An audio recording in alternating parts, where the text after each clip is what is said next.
जय हिंद साथियों, स्वागत है आप सभी का आपके अपने YouTube चैनल पर। दोस्तों, आज की इस वीडियो में मैं कराऊंगा आपको साइंस जो विज्ञान है उसके सामान्य विज्ञान के सेट नंबर 3 और 4।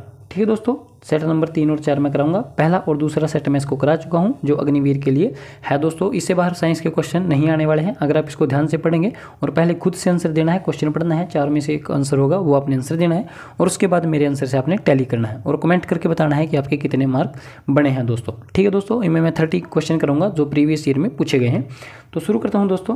फर्स्ट क्वेश्चन है, तारों के बड़े समूह को क्या कहते हैं? तो तारों का बड़ा समूह होता है उसको बोलते हैं आकाशगंगा। और जो हमारी आकाशगंगा है उसका नाम क्या है? दुग्ध मेखला, या फिर उसको मिल्की वे भी कह देते हैं, मिल्की वे। ठीक है दोस्तों, या दुग्ध मेखला। उसके बाद वायुमंडल की सबसे ऊपरी परत को क्या कहते हैं? जो सबसे ऊपर परत है उसको बोलते हैं तापमंडल। ठीक है दोस्तों, क्वेश्चन ऑप्शन के साथ है। ध्रुवीय तारा किस दिशा में दिखाई देता है? जो ध्रुवीय तारा है वो उत्तर दिशा में दिखाई देता है, ध्रुवीय तारा। उसके बाद है, निम्न में से कौन सा एक धातु नहीं है? जिंक है, टंगस्टन है, टीन है, या फिर सल्फर है? धातु नहीं है जो वो आपने बताना है। तो सल्फर जो है एक धातु नहीं है। मानव शरीर में पाया जाने वाला सर्वाधिक खनिज कौन सा है? तो मानव शरीर में सबसे ज़्यादा क्या पाया जाता है दोस्तों? तो वो जो है आपका दोस्तों 5वां जो क्वेश्चन है उसका आंसर हो जाएगा कैल्शियम। और आपको पता है हड्डियों के लिए कैल्शियम बहुत इंपॉर्टेंट होता है, दांतों के लिए और हड्डियों के लिए। ठीक है दोस्तों, उसके बाद नेक्स्ट क्वेश्चन हमारा आता है छठा, घेंघा बीमारी शरीर के किस अंग को प्रभावित करती है? जो घेंघा बीमारी है वो आपको पता ही होगा। 6 का सी ऑप्शन आपका बिल्कुल सही हो जाएगा। गले को प्रभावित करते हैं जो आयोडीन की कमी के कारण हो जाता है। नेक्स्ट है 7वां क्वेश्चन, मानव रक्त का लाल रंग किसकी उपस्थिति के कारण होता है? जो रेड कलर होता है मानव ब्लड का वो किसके कारण होता है? तो आरबीसी, रेड ब्लड सेल्स। और इनका जो काल कितना होता है? 100 से 120 दिन होता है दोस्तों, ये आपको पता ही होगा। जो डब्ल्यूबीसी होता है वो 2 से 4 दिन के लिए होते हैं, व्हाइट ब्लड सेल्स।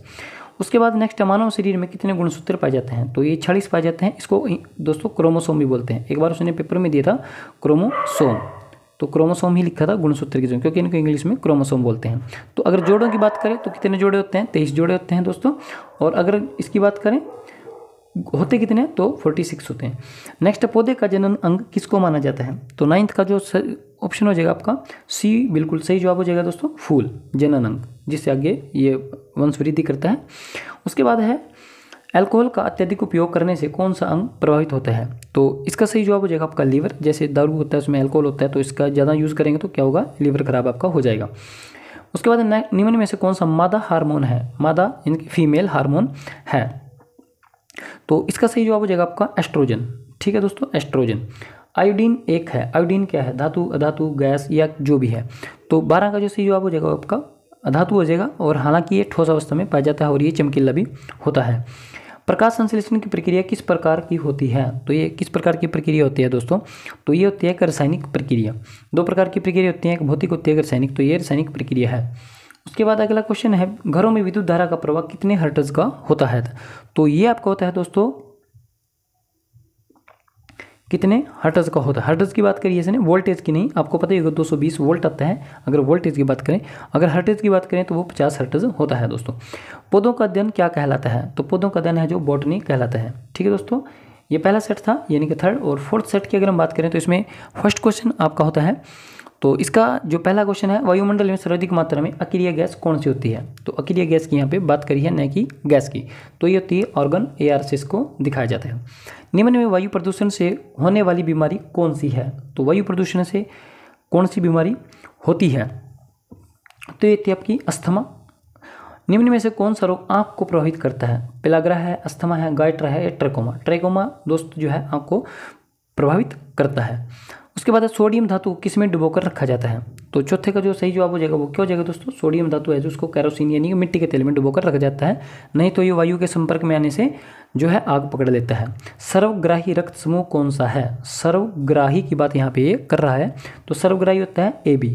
तो सर्वदाता एक आपने पढ़ा होगा, सर्वदाता। सर्वदाता कौन सा होता है? वो O ग्रुप होता है, सर्वदाता। उसके बाद है, ओजोन गैस वायुमंडल की कौन सी परत में पाई जाती है जो विकिरण किरणों से रोकती है? दोस्तों आपको पता ही होगा, तो ये होती है समताप मंडल में। और जो हवाई जहाज आपके वो भी समताप मंडल में ही उड़ते हैं। हास्य गैस कौन सी है? तो मैंने पीछे भी आपको बताया था, नाइट्रस ऑक्साइड यानी कि N2O हास्य गैस है। उसके बाद है, सीरोसिस बीमारी शरीर के किस अंग को प्रभावित करती है? तो 8 का जो सही जवाब हो जाएगा वो हो जाएगा लीवर। ठीक है दोस्तों। जो का अल्कोहल था वो भी लीवर को प्रभावित कर रहा था, और ये सिरोसिस बीमारी भी लीवर को प्रभावित करती है। एक स्थान पर पड़ी हुई वस्तु में कौन सी ऊर्जा होती है? अब वो जब गति नहीं कर रही तो उसमें कौन सी ऊर्जा होगी दोस्तों? ये स्थितिज ऊर्जा होगी। अगर गतिमान होती है तो उसमें गतिज ऊर्जा होती है, और इसका सही जवाब हो जाएगा आपका स्थितिज ऊर्जा। उसके बाद ओजोन गैस किस प्रकार की किरणों से हमारी रक्षा करती है? तो बहुत इंपॉर्टेंट क्वेश्चन है ये। पराबैंगनी किरण, अल्ट्रावायलेट रेज होती हैं, उनसे हमारी रक्षा करती है। अर्थराइट्स रोग शरीर के किस अंग को प्रभावित करता है? तो अर्थराइट्स का मतलब क्या होता है दोस्तों? हड्डियों से रिलेटेड होता है, तो हड्डियों के जोड़ का जो है उसको ये प्रभावित करता है। उसमें थोड़ा जो है पेन रहने लगता है, या फिर वो टक टक की आवाज़ करने लगती हैं दोस्तों। ठीक है दोस्तों साथियों। उसके बाद नेक्स्ट क्वेश्चन हमारा आता है 12 क्वेश्चन। शरीर की सबसे लंबी ग्रंथि, ये सबसे लंबी ग्रंथि की बात कर रहा है यहाँ पे, तो ये होता है लीवर। सबसे लंबी ग्रंथि कौन सी हो जाएगी दोस्तों? लीवर। विटामिन की खोज किसने की थी? तो विटामिन की खोज आपको पता ही होगा दोस्तों, फंक ने की थी। फंक नाम का वैज्ञानिक था जिन्होंने विटामिन की खोज की थी। ABCDE के होते हैं। शरीर सकरवी रोग शरीर के किस अंग को प्रभावित करता है? तो विटामिन सी की कमी से कौन से दिक्कत होती है? तो मसूड़ों में से जो है वो ब्लड आने लगता है, तो मसूड़ों से रिलेटेड है। और स्कर्वी रोग इसके लिए कौन सा विटामिन होता है? Vitamin C. विटामिन सी से ये बिल्कुल ठीक हो जाता है। बिजली के बल्ब में कौन सी गैस भरी जाती है? तो बिजली के बल्ब में जो गैस होती है वो होती है आर्गन। ठीक है दोस्तों, बिजली के बल्ब में कौन सी गैस होती है? आर्गन गैस होती है दोस्तों। तो ये आज के इंपॉर्टेंट क्वेश्चन थे दोस्तों। कल मैं अगला सेट कराऊंगा आपको। तो कैसा लगा आज का वीडियो जरूर बताना। मिलते हैं नेक्स्ट वीडियो में, तब तक के लिए जय हिंद साथियों।